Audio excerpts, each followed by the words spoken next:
12 अध्याय 14 वचन से लेकर 29 वचन तक जब हम पढ़ते हैं तो वहां पर हमें हमारी जो आत्मिक जीवन की जो रेस है, क्योंकि 12वें अध्याय जब शुरू हुआ था तो 12वें अध्याय की शुरुआत में कहा था कि उन हरेक रोकने वाली वस्तुओं को और उलझाने वाले पापों को दूर करके वह दौड़ जिसमें हमें दौड़ना है, धीरज से दौड़ना है। सो अब 14 वचन से लेकर 29 वचन तक, अगर 1 से लेकर 13 तक वचन को हम देखेंगे तो हमें बहुत सारे एग्जाम्पल्स दिखाए, है ना। गवाह हैं बहुत सारे, हमारे लिए बहुत सारे विनर्स हमारे पीछे थे। अपने आप को देखिए, जीसस क्राइस्ट को देखिए, है ना। और फिर उसके बाद अश्योरेंस, परमेश्वर के अश्योरेंस को देखिए, और वो हमें कई बार सुधारने के लिए हमारे जीवन में कुछ ताड़नाओं को लेकर आता है। तो 14 से लेकर 29 तक जब वचन को हम पढ़ते हैं तो वहां हम ये देखते हैं कि इन सब बातों का जो हमने सीखा है उसका एप्लीकेशन व्यवहारिकता में कैसे वो लागू होगा। एप्लीकेशन बहुत जरूरी है। जो बातें हम सीखते हैं उसको हमारे जीवन में लागू करना भी बहुत जरूरी है। सो इसमें आप पाएंगे, आपको लेखक प्रोत्साहन दे रहा है कि आप स्ट्रांग बन जाए और मजबूत हो जाए। क्यों मजबूत हो जाए? जिससे दौड़ को अच्छे से दौड़ सके, आप सही हो जाए, मतलब गेट राइट, बोल्ड हो जाए, हिम्मत रखें और ध्यान रखें, बी वॉचफुल, है ना।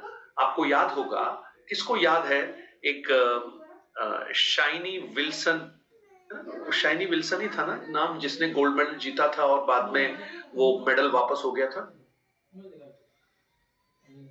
Am I right? Shiny Wilson, मैं नाम तो नहीं भूल गया। साउथ की एक एथलीट थी, उन्होंने मेडल जीता, परंतु वो थोड़ी सी वॉचफुल नहीं थी। वॉचफुल मतलब थोड़ी सी उन्होंने ध्यान नहीं रखा। क्या हुआ, दौड़ते दौड़ते वो अपने ट्रैक से थोड़ा सा बाहर निकल गई थी।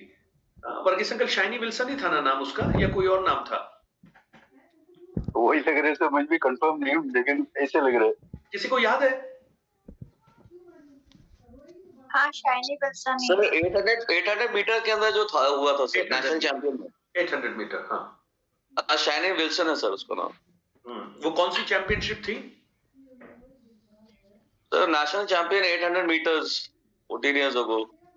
नहीं, नेशनल चैंपियनशिप नहीं था वो, कोई एशियन गेम्स में कुछ मेडल मिस किया था। Sir, it's written athlete to have taken part in 6 Asian track field meet in row beginning 1885 in Jakarta. अच्छा, 800 मीटर रन में कहां पर हुआ था ये? सर ये जकार्ता में दिखा रहा है sir. During the period she won the 7 gold, 5 silver and 2 bronze medal in Asia. She collected total 18 gold and 7. She was the favorite to win gold in 800 meters at the Olympic Stadium in Seoul. Nearly 3 decades ago, करीब 30 साल हो गए इस बात को। And she finished first. वो first आई। कितनी बड़ी बात है ना, ओलंपिक में गोल्ड मेडल, वो भी 800 मीटर में।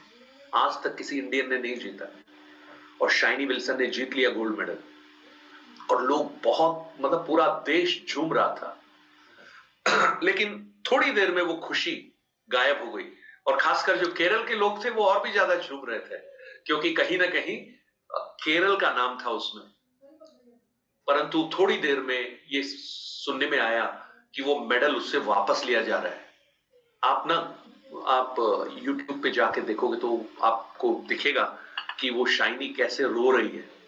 जानते क्या हुआ, जब वो दौड़ रही थी ना, तो ट्रैक होते हैं ना जिसमें दौड़ना है, 2 लाइनों के बीच में दौड़ना होता है, तो दौड़ते दौड़ते उसका एक पैर एक ट्रैक से बाहर चला गया, और उसे वो तुरंत समझ में आ गया, उसने तुरंत उसको वापस भी अपने ट्रैक में कर लिया, परंतु एक बार एक पैर उसने बाहर रखा, और उस एक छोटी सी गलती ने उस मेडल को और पूरे देश की खुशी को काफूर कर दिया। सो हमारी जो ये रेस है, जो आत्मिक रेस है, जो क्रिश्चियन रेस है, जो विश्वास की दौड़ है, इसमें हमें वॉचफुल होना बहुत जरूरी है।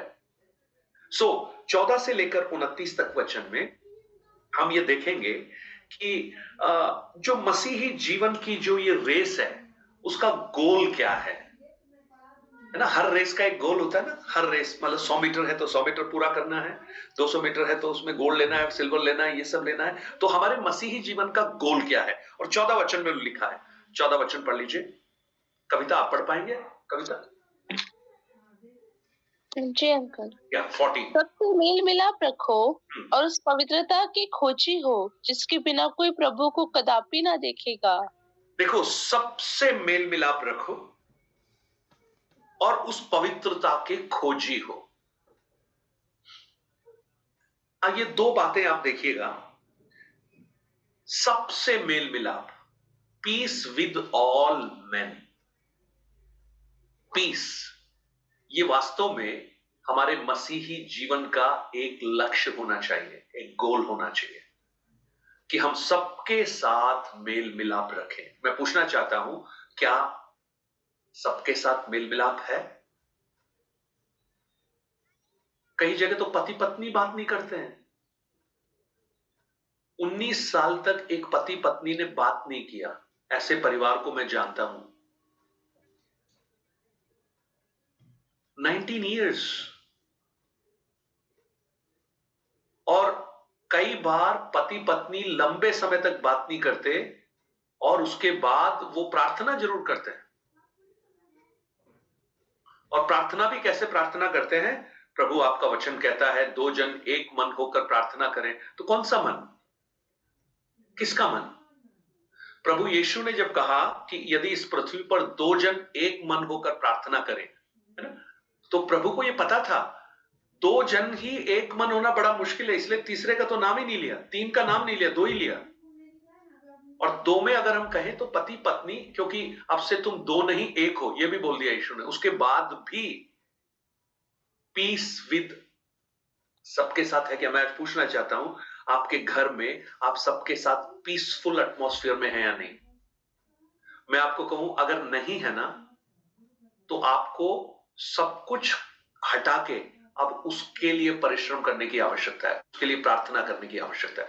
और इसमें कोई वो नहीं कह सकते हम तो ये करते हैं। बहुत लोगों का एक्सक्यूज पता क्या है? हमने तो इतना किया, अगर कोई ना करना चाहे तो हम क्या करें, और दूसरा हमसे ना बोले तो हम क्या करें? कुछ नहीं। This is the command, piece with all man. करना है आपको। पौलुस कहता है एक दूसरे की सह लो। फिलिपियों 2 अध्याय में कहता है, एफिसियों 4 अध्याय में कहता है एक दूसरे को अपने से अच्छा समझो, सबके साथ मेल मिलाप रखो। पौलुस एफिसियों 4 में कहता है मैं तुमसे निवेदन करता हूं कि आत्मा के बंध में एक हो जाओ। यीशु मसीह या यूहन्ना 17 में प्रार्थना करते हैं, महायाजकीय प्रार्थना में, हे परमेश्वर पिता, जैसे मैं और आप एक हैं ऐसे ये भी एक रहें। यानी हमारे मसीही जीवन में अगर ये पीस विद ऑल मैन नहीं है ना, तो एक पर्पस तो डिफीट हो गया। और दूसरा क्या है? पवित्रता के खोजी हो। पवित्रता के, होलीनेस, पवित्रता बिफोर गॉड। मतलब आप लोगों के सामने कितना भी पवित्र दिखाने की कोशिश करें, परंतु आप परमेश्वर के सामने पवित्र हैं या नहीं। एलियाब को जब शामुएल ने देखा बहुत बड़ा आदमी है, बहुत अच्छा है, लेकिन परमेश्वर पता है क्या कहता है? हे शामुएल, तूने इसके बाहरी रूप को देखा है, लेकिन मैंने इसके मन को देखा है। सो गॉड सर्चेस आवर हर्ट। सो 2 चीजें, एक पीस विद ऑल मैन और दूसरा राइचियसनेस बिफोर गॉड, यानी परमेश्वर के सम्मुख धार्मिकता। अगर ये 2 चीजों को आप देखेंगे ना, तो हमारे प्रभु यीशु मसीह की जो महायाजकीय सेवकाई है, उसमें ये 2 बातें हैं। आप 7 अध्याय एक बार आ जाइए वापस, 7वें अध्याय में आ जाइए, उसका 1 और 2 वचन पढ़िए। यह मल्कीसदेक शालोम का राजा और परमप्रधान परमेश्वर का याजक सर्वदा याजक बना रहता है। जब अब्राहम राजाओं को मारकर लौटा जाता था, तो इसी ने उससे भेंट करके उसे आशीष दी। इसी को अब्राहम ने सब वस्तुओं का 10वां अंश भी दिया। ये पहले अपने नाम के अर्थ के अनुसार धर्म का राजा और फिर शालेम अर्थात शांति का राजा धर्म है। का राजा और शांति का राजा। शांति का यानी धर्म का राजा, किंग ऑफ राइचुअसनेस, और शांति का किंग ऑफ पीस। तो यानी पीस एंड राइचुअसनेस। तो यही चीज इब्रानियों 12 में लिखा है कि तुम क्या हो जाओ, सबसे मेल मिलाप रखो यानी पीस रखो, और पवित्रता के खोजियो यानी धार्मिकता की खोज करो, होलीनेस की खोज करो। ये बहुत जरूरी है कि हम जब इस संसार में जीते हैं तो इस रेस को जब हम दौड़ते हैं, बड़े डिलिजेंटली हम दौड़े, सावधानी पूर्वक दौड़े, जिससे हम इस दौड़ को पूरा कर सके और कहीं गिर ना पड़े, कहीं हम गिर न जाएं। अब 15 वचन एक बार पढ़ लीजिए, 12 का 15 कविता पढ़ो। ध्यान से देखते रहो, ऐसा ना हो कि कोई परमेश्वर के अनुग्रह से वंचित रह जाए या कोई कड़वी जड़ फूटकर कष्ट दे और उसके द्वारा बहुत से लोग अशुद्ध हो जाएं। ध्यान से देखते रहो, ध्यान से देखते रहो। सो बी वेरी केयरफुल। इस दौड़ में बहुत ध्यान रखिएगा। ये कोई 100 मीटर 200 मीटर वाली रेस नहीं है, ये होल लाइफ है। जब तक हम उस प्रभु के चेहरे को ना देख लें, है ना। 14 वचन में लिखा है, सबसे मेल मिलाप रखने और पवित्रता के खोजी हो जाओ, जिसके बिना कोई प्रभु को कदापि नहीं देख सकता। इसलिए बहुत जरूरी है कि हम इस दौड़ में बहुत भली भांति दौड़े। और देखिए 28 वचन भी एक बार पढ़ लीजिए, 28 वचन, 12 का 28। इस कारण हम इस राज्य को पाकर जो हिलने का नहीं कृतज्ञ हो और भक्ति और बहस सहित परमेश्वर की ऐसी आराधना करे जिससे वो प्रसन्न होता है। उस अनुग्रह को हाथ से न जाने दें, ये नहीं लिखा है आपके उसमें? जो हिलने का नहीं, और उस अनुग्रह को हाथ से न जाने दें। देखिए ये जो 14 से 29 तक जो वचन है ना, इसमें परमेश्वर का अनुग्रह, उसके बारे में लिखा है कि इस दौड़ को जब हम दौड़ते हैं, परमेश्वर अपने अनुग्रह से हमें बलवंत करता है, वो अपने अनुग्रह को हमें देता है। तो उसके बारे में जब हम पढ़ते हैं तो लेखक हमें एनकरेज करने की कोशिश कर रहा है कि हम किस प्रकार परमेश्वर के अनुग्रह में आश्रित हो सकते हैं। राइट, परमेश्वर के अनुग्रह में आश्रित होना, और उसके लिए वो 3 डायरेक्शंस दिखा रहा है। 3 डायरेक्शन में जब हम देखेंगे तो परमेश्वर के अनुग्रह में हम रूटेड, और उसके अनुग्रह को देखते हुए हम एनकरेज पा सकते हैं। नंबर 1 लिख लीजिए, 3 डायरेक्शन है। नंबर 1, लुक बैक, पीछे देखिए, 15 से 17। और पीछे देखने में क्या है? एक बैड एग्जाम्पल लिया है। किसका एग्जाम्पल है? एसाऊ का एग्जाम्पल लिया है। Bad example, Esau. Look back, क्यों? हमें ना ये परमेश्वर के अनुग्रह के बारे में बताने की कोशिश कर रहा है लेखक, कि परमेश्वर का अनुग्रह कैसे हमारे जीवन में बना रहना चाहिए, और हम उसी पर आश्रित होकर अपने इस आत्मिक दौड़ को दौड़ना है। तो उसके लिए जो पहला उदाहरण लिया है वो लिया है लुक बैक, पीछे झांको। एक उदाहरण दिखेगा एसाऊ का 15 से 17 तक वचन में। सेकंड, दूसरा, लुक अप, ऊपर देखो, 18 से 24 वचन में। और यहां पर क्या है? The glory of the heavenly city, उस परमेश्वरीय नगर की महिमा को देखो। 18 वचन से लेकर 24 वचन तक जब आप पढ़ेंगे तो वहां पर उस नगर की महिमा, जो परमेश्वर हमारे लिए स्वर्गीय नगर की महिमा, या गायत्री, वेरी राइट।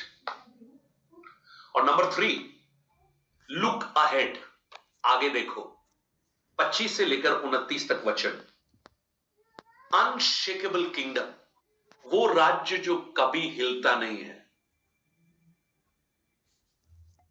वो परमेश्वर का राज्य जो कभी हिलता नहीं है। ओके, ध्यान से सुनिएगा, अभी आपको समझ में आ जाएगा। तो 14 वचन से लेकर 29 तक वचन जब आप पढ़ेंगे तो उसमें लेखक हमें यह बता रहा है कि इस दौड़ को दौड़ने के लिए हमें परमेश्वर के अनुग्रह की आवश्यकता है, और उस अनुग्रह में हमें हमेशा डिपेंड रहना है, उस पर भरोसा करना है, उस पर निर्भर करना है, उसके साथ ही हमें आगे बढ़ना है। और इस चीज को समझाने के लिए सबसे पहले एक नकारात्मक उदाहरण लिया है, और वो है एसाऊ का उदाहरण। अब पढ़िए 15, 16, 17 वचन। मैं ना आज ये खत्म करना चाहता हूं, ये चैप्टर 15, 16, 17 जल्दी से पढ़ लीजिए। ध्यान से देखते रहो, ऐसा ना हो कि कोई परमेश्वर के अनुग्रह से वंचित रह जाए, या कोई कड़वी जड़ फूटकर कष्ट दे और उसके द्वारा बहुत से लोग अशुद्ध हो जाए। ऐसा ना हो कि कोई उन व्यभिचारी या एसाव के समान अधर्मी हो, जिसने एक बार के भोजन के बदले अपने पहलौठे होने का पद बेच डाला।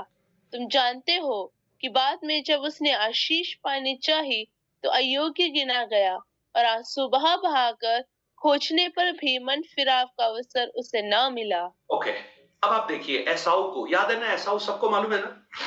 एसाऊ के बारे में क्या जानते हैं आप? कौन था एसाऊ? किसका बेटा था? याकूब याकूब बेटा था, भाई। इसहाक का बेटा था। इसहाक का बेटा था, याकूब का भाई था। भाई कौन था?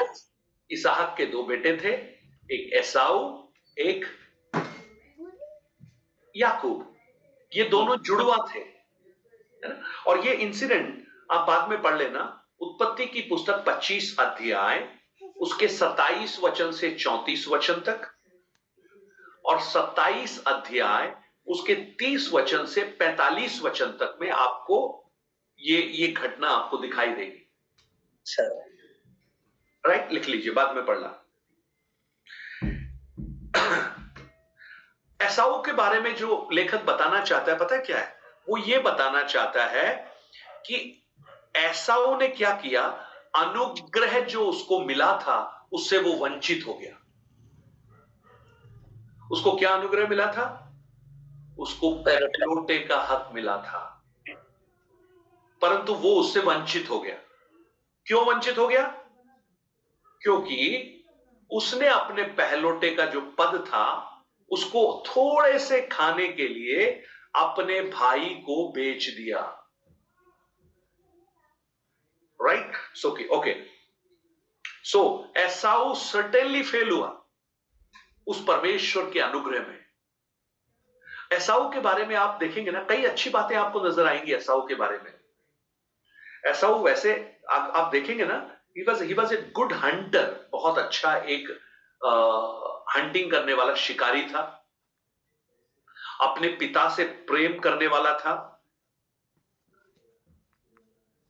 पिता से बहुत प्रेम करता था, और उसका एक अच्छा मतलब पड़ोस भी उसका अच्छा था, उसके जो आसपास के लोग उसको पसंद करते थे। परंतु पता है क्या हुआ? वो संसार का होकर रह गया, उसने परमेश्वर की बातों पर ध्यान नहीं दिया। इसलिए उसके बारे में लिखा गया है, he was a profane person. Profane person का मतलब है जो व्यक्ति जो इस संसार में रहता है और संसार की ही चीजों में रहता है, उसको परमेश्वर से कोई मतलब नहीं है। आप देखिए, आज तो विश्वास में आने के बावजूद भी लोग ऐसा जीवन बिताते हैं, मानो ये संसार ही उनके लिए सब कुछ है। और इसलिए पहला कुरिन्थी 15 के 19 में पौलुस कहता है, यदि तुम केवल इसी संसार में मसीह से आशा रखते हो तो तुम अन्य लोगों से अभागे हो। तो आप देखिए, एसाऊ एक बढ़िया आदमी था।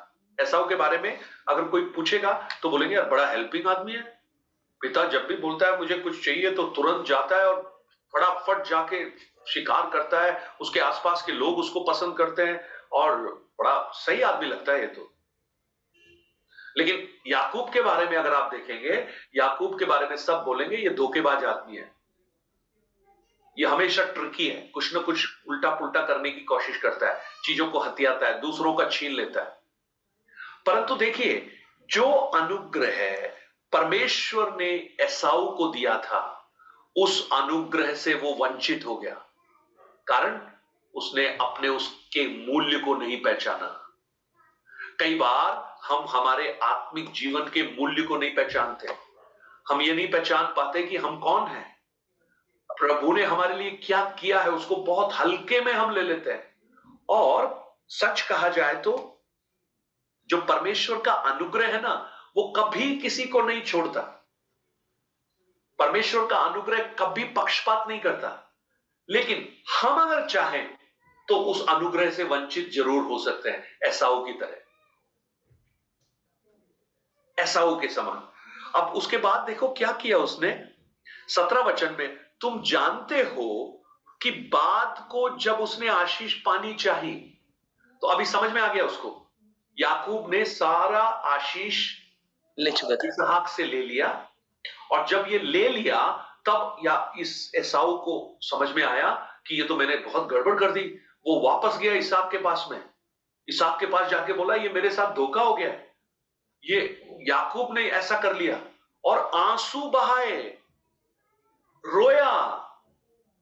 देखो क्या लिखा है, आंसू बहा बहा कर उसने इसहाक से विनती की, परंतु गया तो गया, अनुग्रह वापस नहीं आया उसके पास। वो जो हक था उसका चला गया, यानी उसके आंसुओं ने भी उसका कोई साथ नहीं दिया। इस चीज से हमें क्या समझने की आवश्यकता है कि इस मसीही दौड़ में जब हम दौड़ते हैं तो परमेश्वर का अनुग्रह हमारे लिए बहुत आवश्यक है। इसलिए हम उस अनुग्रह में बने रहें, संसारिक ना हो जाएं एसाऊ के समान, और अपने इस आत्मिक जीवन में परमेश्वर के उस अनुग्रह में होकर चलते हुए अपने इस आत्मिक दौड़ को जीतने की कोशिश करें। एसाऊ ने सोचा मैं खुद कर लूंगा, मुझे किसी की जरूरत नहीं है, मैं अच्छा आदमी हूं। आज भी बहुत से लोग ऐसे हैं जो चर्च के अंदर हैं, वो हैं तो अच्छे, हेल्प करने वाले होंगे, अच्छा काम करते होंगे, लोग उनके बारे में बोलते होंगे अच्छे हैं, लेकिन मैं कहूं वो अनुग्रह से बहुत दूर चले गए। क्योंकि अनुग्रह से क्यों दूर चले गए? क्योंकि उन्हें परमेश्वर से कोई मतलब नहीं है। वो है जो होठों से तो उसका नाम लेते हैं, लेकिन उसका हृदय परमेश्वर से बहुत दूर है। वो संडे को आते भी हैं, प्रार्थना में भी बैठते हैं, दिखता ऐसे है कि वो बहुत आत्मिक हैं, लेकिन वो बहुत दूर चले गए परमेश्वर से। और वो पता है खुश हो रहे हैं अपने आप में, वो इस बात से खुश हो रहे हैं, अरे मैं संडे जाता हूं, मैंने तो उद्धार पा लिया था। उद्धार पाया ही नहीं था उन्होंने, बिना उद्धार पाए ही वो प्रभु के संतान। इसलिए कल हमने पढ़ा था ना, वो वास्तव में संतान नहीं है, वो इलिजिटमेट सन है। इलिजिटमेट का मतलब वो वास्तविक संतान नहीं है। एसाऊ को देखिए और सीखिए कि हम कहीं उस अनुग्रह से वंचित ना हो जाएं। अब यहां पर एसाऊ ने क्या किया, थोड़े से भोजन के लिए क्या कर दिया, अपना पहलौठे का हाथ भेज दिया। अब आप सोचिए, आप थोड़े से किस चीज के लिए परमेश्वर की बातों से दूर जा रहे हो? सोचिए जरा, वो कौन सी चीजें हैं जो आपको थोड़े समय के लिए हंसी देती हैं, थोड़े समय के लिए प्लेजर देती हैं, थोड़े समय के लिए आपको आनंद देती हैं, लेकिन आप परमेश्वर से दूर चले जाते हैं। हाँ प्रभु, आपको थोड़ा समय अच्छा लग रहा है, वो 3 घंटे हम फिल्म देखेंगे, जाके मूवी देखते हैं। मैं मूवी देखना पाप नहीं बोल रहा हूं, लेकिन आप जब वो देख रहे हैं तो आप क्या कर रहे हैं वास्तव में? आप एक ऐसी काल्पनिक लोक को देख रहे हैं जो वास्तव में सच्चाई नहीं है, और आप कहीं ना कहीं अपने समय को उसमें खर्च कर रहे हैं, और आपके मन के अंदर वो चीजें एम्बाम हो रही हैं। पौलुस कहता है जो सच है उससे अपने हृदय को भरो, और हम किससे भरने की कोशिश कर रहे हैं? आपका प्लेजर क्या है? आप एक दिन थोड़े से खुशी के लिए कि दोस्तों के साथ खुशी मनाओ, आप परमेश्वर की संगति को आप छोड़ रहे हैं। आप अनुग्रह से दूर हो रहे हैं। परमेश्वर नहीं कर रहा है, परमेश्वर का अनुग्रह तो सबके लिए उपलब्ध है, लेकिन आप उससे दूर हो रहे हैं एसाऊ के समान। थोड़े से भोजन के लिए बाद में कितना भी रोया, आंसू बहाए, लेकिन खत्म हो गया। राइट। अब सेकंड जो एनकरेजमेंट वो देना चाहता है वो है लुक अप, ऊपर देखो। आप 18 वचन से जब पढ़ोगे ना, 18 से 24 तक पढ़ लो एक बार। आज थोड़ा हाँ पढ़ो। तुम तो उस पहाड़ के पास जो छुआ जा सकता था और आग से प्रज्वलित था और काली घटा और अंधेरा और आंधी के पास और तुरही की ध्वनि और बोलने वाले के ऐसे शब्द के पास नहीं आए, जिसके सुनने वालों ने विनती की कि अब हमसे और बातें न की जाए, क्योंकि वे उस आज्ञा को न सह सके। यदि कोई पशु भी पहाड़ को छुए तो उस पर पथराव किया जाए। और वो दर्शन ऐसा डरावना था कि मूसा ने कहा, मैं बहुत डरता और कांपता हूँ। पर तुम सिय्योन के पहाड़ के पास और जीवित परमेश्वर के नगर स्वर्गीय यरूशलेम के पास और लाखों स्वर्गदूतों और उन पहलोटों की साधारण सभा और कलीसिया जिनके नाम स्वर्ग में लिखे हुए हैं और सबके न्यायी परमेश्वर के पास और सिद्ध किए हुए धर्मियों की आत्माओं और नई वाचा के मध्यस्थ यीशु और छिड़काव के उस लहू के पास आए हो जो हाबिल के लहू से उत्तम बातें कहता है। ओके, अब आप देखिएगा एक हेवनली सिटी के बारे में बात कर रहे हैं। जब आप इसको पढ़ेंगे ना आपको बहुत मजा आएगा। 18 वचन में देखिएगा क्या लिखा है। तुम तो उस पहाड़ के पास जो छुआ जा सकता था, आग से प्रज्वलित था और काली घटा और अंधेरा और आंधी के पास और तुरही की ध्वनि और बोलने वाले के शब्द के पास नहीं आए, जिसके सुनने वालों ने विनती की कि अब हमसे और बातें न की जाएं, क्योंकि वे उस आज्ञा को न सह सके कि यदि कोई पशु भी पहाड़ को छुए तो पथराव किया जाएगा। और वह दर्शन ऐसा डरावना था कि मूसा ने कहा, मैं बहुत डरता और कांपता हूं। अब उसके बाद, पर तुम सिय्योन के पहाड़ के पास और जीवित परमेश्वर के नगर स्वर्गीय यरूशलेम के पास आए हो। 2 पहाड़ों के बारे में लिखा है ना। एक पहाड़ है जो 18 वचन से लेकर 20 वचन तक के बीच में है, और दूसरा पहाड़ है 18 से 21 और 21 से लेकर जो दूसरा पहाड़ है उस पहाड़ का नाम है सिय्योन पहाड़। और पहला पहाड़ कौन सा है जानते हैं हम?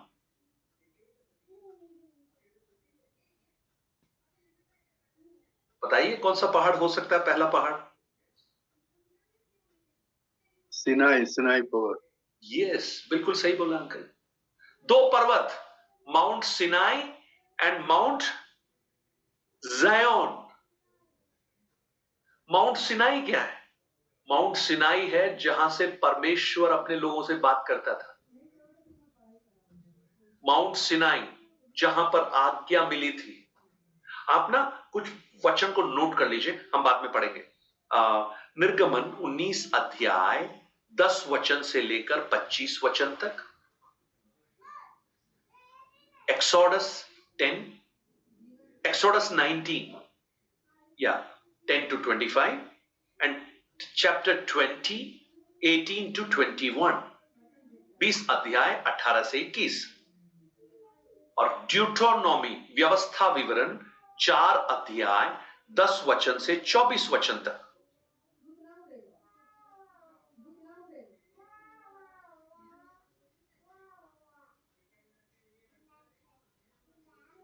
पता है माउंट सिनाई में क्या हुआ था?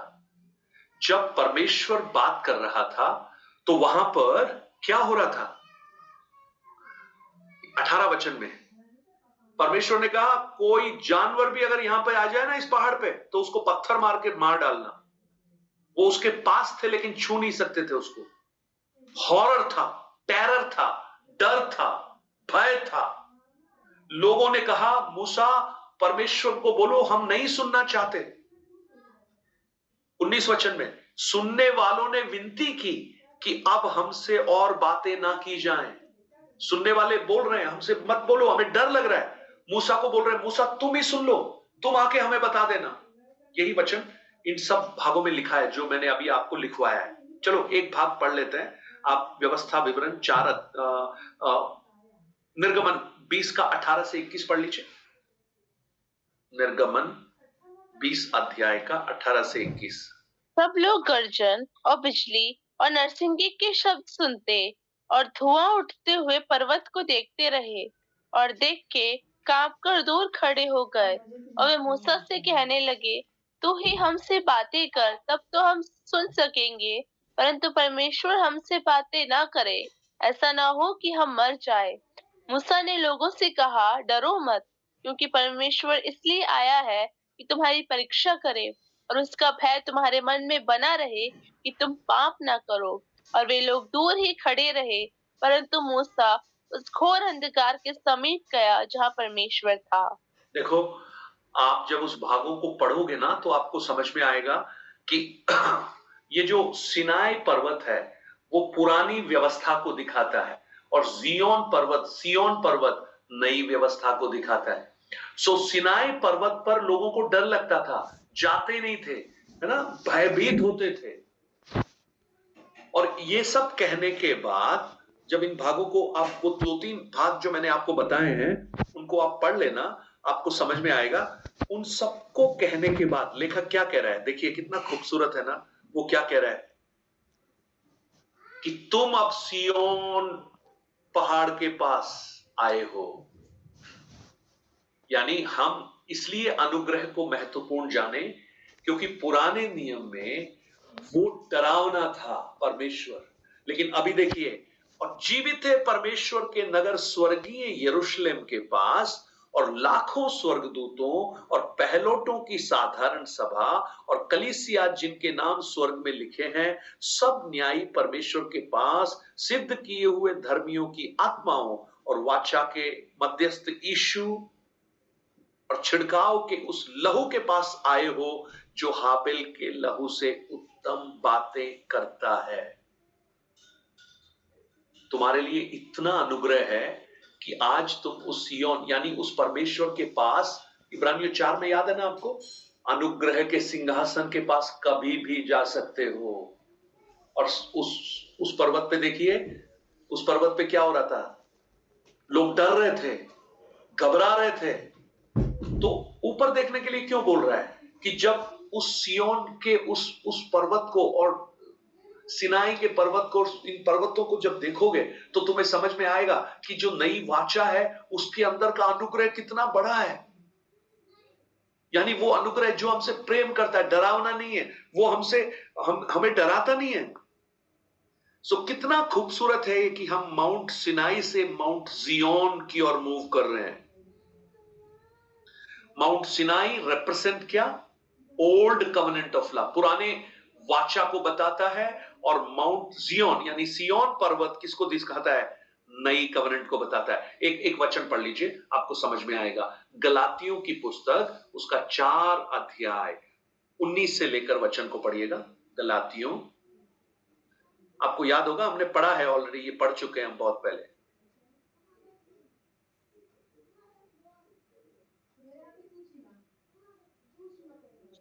Galatians chapter 4 verse 19 onwards.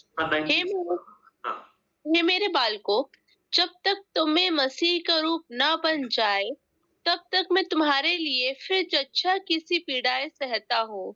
इच्छा तो ये होती है कि अब तुम्हारे पास आकर और ही प्रकार से बोलूं, क्योंकि तुम्हारे विषय में मैं उलझन में हूँ। पढ़ते जाइए। तुम जो व्यवस्था के अधीन होना चाहते हो, मुझे बताओ, क्या तुम व्यवस्था की नहीं सुनते? ये लिखा है कि अब्राहम के 2 पुत्र हुए, एक दासी से और एक स्वतंत्र स्त्री से। परंतु जो दासी से हुआ वो शारीरिक रीति से जन्मा, और जो स्वतंत्र स्त्री से हुआ वो प्रतिज्ञा के अनुसार जन्मा। इन बातों में दृष्टांत है, ये स्त्रियां मानो 2 वाचाएं हैं। स्त्रियां मानो 2 वाचाएं हैं। एक तो सीने पहाड़ की, जिससे दास ही उत्पन्न होते हैं, और वो हाजिरा है। देखिए, हाजिरा इस्माइल के बारे में लिखा है, ये सीनाई पहाड़ है ना, दास ही उत्पन्न होते हैं। दास यानी पुरानी व्यवस्था। और उसके बाद, और हाजिरा मानो अरब का सीने पहाड़ है, और आधुनिक यरूशलेम उसके तुल्य है, क्योंकि वो अपने बालकों समेत दासत्व में है। पर ऊपर की यरूशलेम स्वतंत्र है और वो हमारी माता है, क्योंकि लिखा है, हे भांज, तू जो नहीं जनती आनंद कर, तू जिसको पीढ़ाएं नहीं उठती गला खोलकर जय जयकार कर, क्योंकि त्यागी हुई की संतान सुहागिन की संतान से भी अधिक है। हे भाइयों, हम इसहाक के समान प्रतिज्ञा की संतान हैं। इसहाक के समान यानी इश्माइल और इसहाक का उदाहरण देकर दो पर्वतों को वहां पर दिखाया है, एक सिनाई पर्वत, एक जियोन पर्वत। ये जो इसहाक है वो नई प्रतिज्ञा की संतान है। सो हम दासी के नहीं परंतु स्वतंत्र स्त्री के संतान है। आप वो 4 अध्याय पढ़ोगे तो आपको सेल्फ एक्सप्लेनेटरी, हमने अगर पुराने नोट्स आपके पास होंगे तो वो आपको नजर आ जाएंगे। सो ये बहुत ही खूबसूरत है कि हम पुराने नियम में नहीं हैं, हम डर में नहीं हैं, भय में नहीं हैं, परंतु हम अनुग्रह में हैं। इसलिए हमेशा उस नगर की ओर देखते हुए चलो, उस पहाड़ की ओर देखते हुए चलो। और दाऊद देखो क्या कहता है, मैं अपनी आंखें पर्वतों की ओर लगाता हूं, मुझे सहायता वहीं से मिलती है।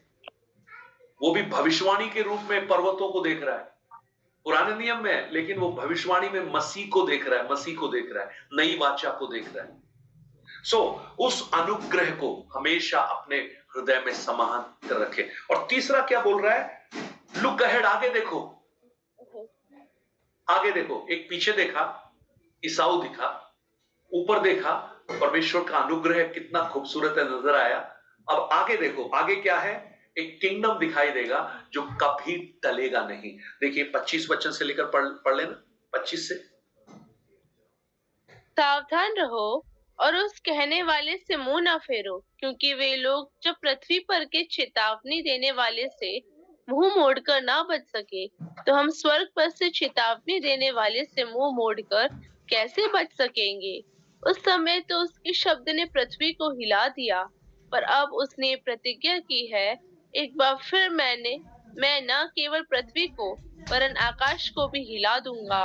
और ये वाक्य एक बार फिर इस बात को प्रकट करता है कि जो वस्तुएं हिलाई जाती है वे सृजी हुई वस्तुएं होने के कारण टल जाएगी, ताकि जो वस्तुएं हिलाई नहीं जाती वे अटल बनी रहे। इस कारण हम इस राज्य को पाकर जो हिलने का नहीं कृतज्ञ हो और भक्ति और भय सहित परमेश्वर की ऐसी आराधना करे जिससे वो प्रसन्न होता है, क्योंकि हमारा परमेश्वर भस्म करने वाली आग है। आप देखिए 2 प्रकार के राज्यों के बारे में लिखा है, एक जो गिर जाता है, दूसरा जो अटल रहता है ना। यहां पर पृथ्वी भी हिल गई, आकाश भी हिल जाएगा। ये जो आज आपको जो सॉलिड नजर आ रहा है ना, आज जो आपको दिखाई दे रहा है, यार ये तो कभी नहीं हिलेंगे, वो भी हिल जाएंगे। लेकिन क्या नहीं हिलेगा, एक राज्य नहीं हिलेगा।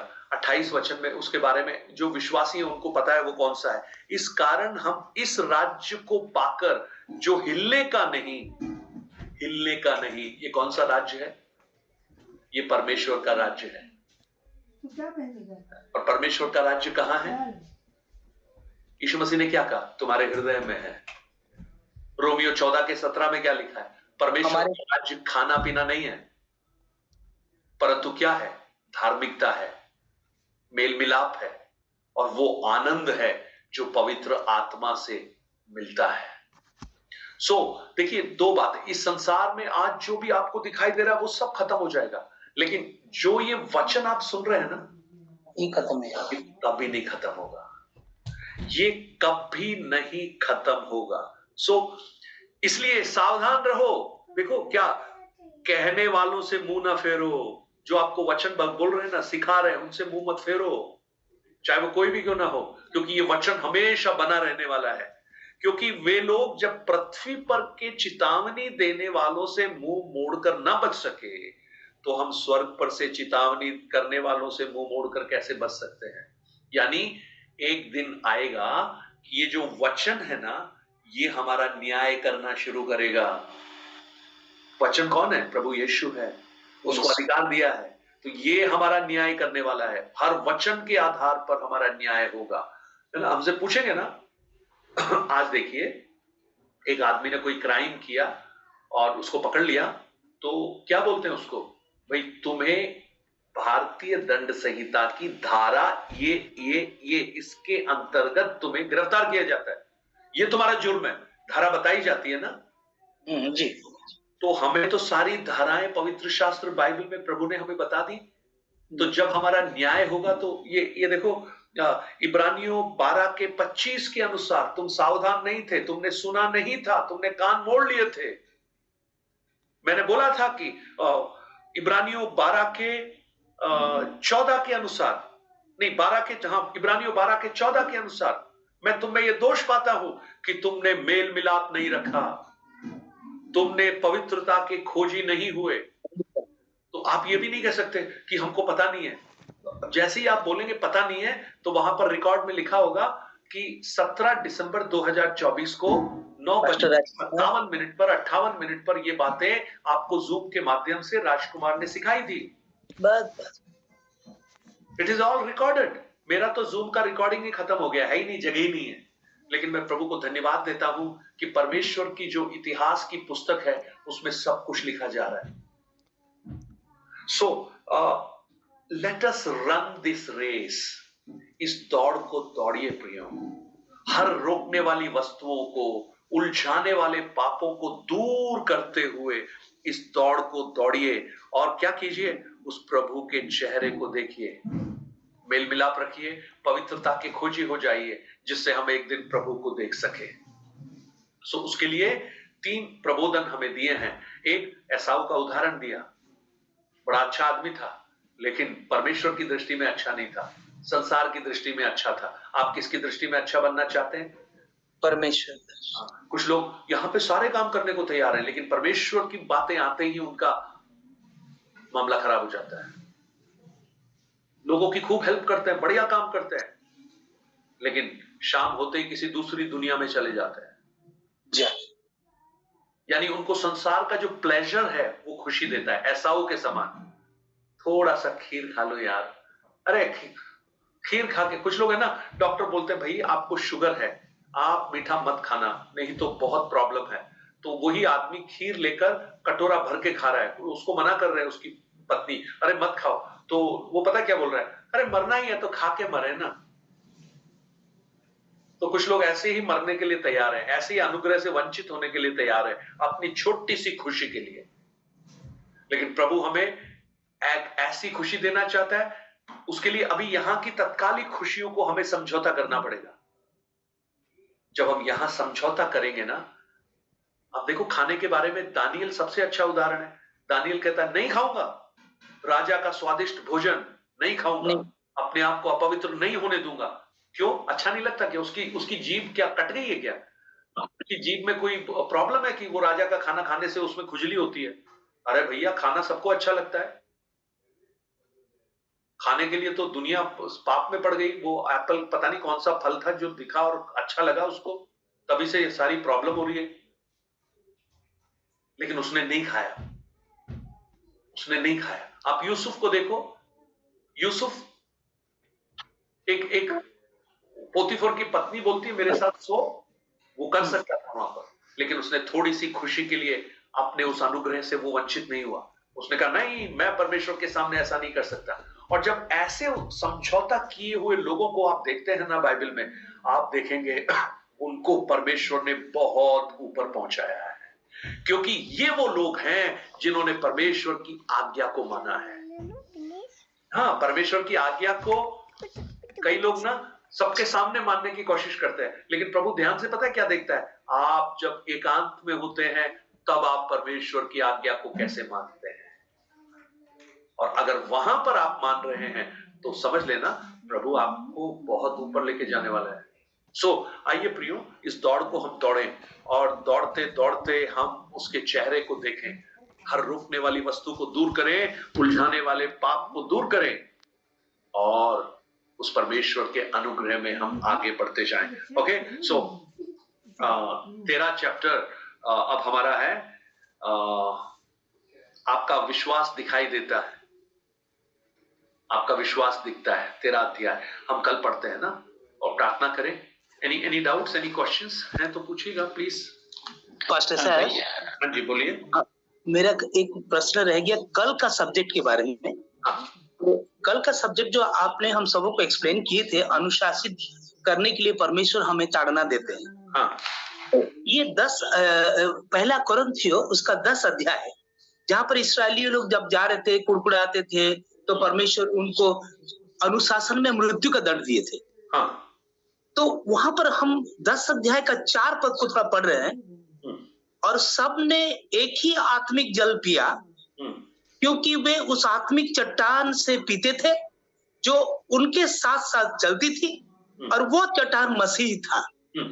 इस जगह पर थोड़ा सा हमको और एक बार री एक्सप्लेन करते कि वो चट्टान मसीह था, तो हम समझ नहीं पाए थे।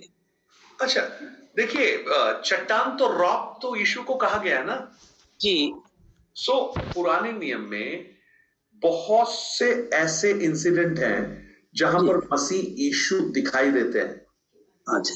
सो ये जो जब मूसा ने चट्टान पर मारा ना जी, पानी के लिए, हाँ, पानी निकला जी, और यही यीशु उस सामरी स्त्री से क्या कहते हैं कि मैं तुम्हें जीवन भीतर से जल की नदियां बह निकलेंगी। जी। और यूहन्ना 7 अध्याय को जब आप पढ़ते हैं, वहां पर भी आप एक जल के सोते को आप देखेंगे। सो ये जो चट्टान है ये वास्तव में मसीह है। और वहां पर जो लिखने का तात्पर्य क्या है कि जो लोग निकले थे वहां से जी, उनमें कोई फर्क नहीं था। हाँ, मूसा का बपतिस्मा लिया था। मूसा का बपतिस्मा, वो लाल समुद्र पार होना, वो मूसा के बपतिस्मे को दर्शाता है। मूसा का बपतिस्मा था। जी। उसके बाद जी। एक ही आत्मिक भोजन खाया, मन्ना ही खाया सब लोगों ने, मन्ना, हाँ, जल भी एक ही पिया। हाँ, परंतु परमेश्वर उनमें से बहुतों से प्रसन्न नहीं हुआ। जी। देखो, एक ही चर्च में जाते हैं, एक ही पासवान है, एक ही बपतिस्मा लिया है, एक ही वचन पढ़ते हैं, सब कुछ पढ़ते हैं, लेकिन फिर भी कुछ लोगों से परमेश्वर प्रसन्न है, कुछ लोगों से परमेश्वर प्रसन्न नहीं है। ये क्या मतलब है? इसका मतलब है ये वो लोग, हाँ, ये लोग क्या है ना, उद्धार को पाए हैं, हाँ, लेकिन ये लोग उद्धार पाने के बाद भी पाप करते रहे। यस। और जब पाप उनका बढ़ गया तो परमेश्वर ने उनको ठीक करने के लिए बहुत उपाय किए। जब उपाय काम नहीं किए तो परमेश्वर ने उनको मार ही डाला। अच्छा, मार दिया यहाँ पर, उसका मतलब ये भी एक तरह का अनुशासन हुआ। यस, ये उस अनुशासन में भी प्रेम है। पता है क्या प्रेम है? क्योंकि अगर ये ऐसे ही करते रहे, हाँ, और ज्यादा पाप की गठरी अपने ऊपर लेकर आएंगे, अच्छा, और ज्यादा लाएंगे, और उसके साथ साथ परमेश्वर के नाम की अवहेलना भी होगी। परमेश्वर का नाम अनादर को पाएगा जी। इसीलिए इनका मर जाना ही अच्छा है। लेकिन ये मरना आत्मिक मृत्यु नहीं है। आत्मिक मृत्यु तो नहीं होगी, क्योंकि वो उद्धार पाके आए हैं। जी, पाके आए हैं। जी, आप समझ गए ना? जी, समझ गया। अच्छा, और एक जगह है, उसका एक क्वेश्चन है, दूसरा कोरिन्थियों उसका 7 अध्याय जो 8 से लेके 11 तक के बीच में, उसमें एक सांसारिक शोक मृत्यु उत्पन्न करता है। सांसारिक शोक मृत्यु उत्पन्न करता, मतलब क्या आत्मिक मृत्यु उत्पन्न करता है? देखो, दो प्रकार की बातें हैं। परमेश्वर भक्ति का जो शोक है वो क्या करता है? पश्चाताप उत्पन्न करता है। जी। परमेश्वर भक्ति का शोक, आपने वचन पढ़ा, आपके हृदय में टीस आई है ना, और आपने अपने मन को पश्चाताप किया। जी। लेकिन संसारिक शोक क्या है? आपको किसी ने डांटा, आपको मारा और बोला ये गलत काम है, आपको जेल में डाल दिया, आपको दुख हुआ, तकलीफ हुई, लेकिन मन नहीं फिराया आपने। अच्छा, मन नहीं फिराया। दुख तो हुआ, जी। लेकिन उसके बावजूद भी वो मर गए अनंत काल के लिए, क्योंकि उन्होंने मन नहीं फिराया। तो परमेश्वर की भक्ति में जो शोक है वो मन फिराव को उत्पन्न करता है। और इसलिए पौलुस कहता है, मेरी पत्रियों ने तुम्हें शोकित किया, परंतु मैं इससे आनंदित हूं। अच्छा, हाँ, पौलुस कहते हैं। ठीक, क्लियर। प्रार्थना करें। इमानुएल जी, आप प्रार्थना कीजिए आज।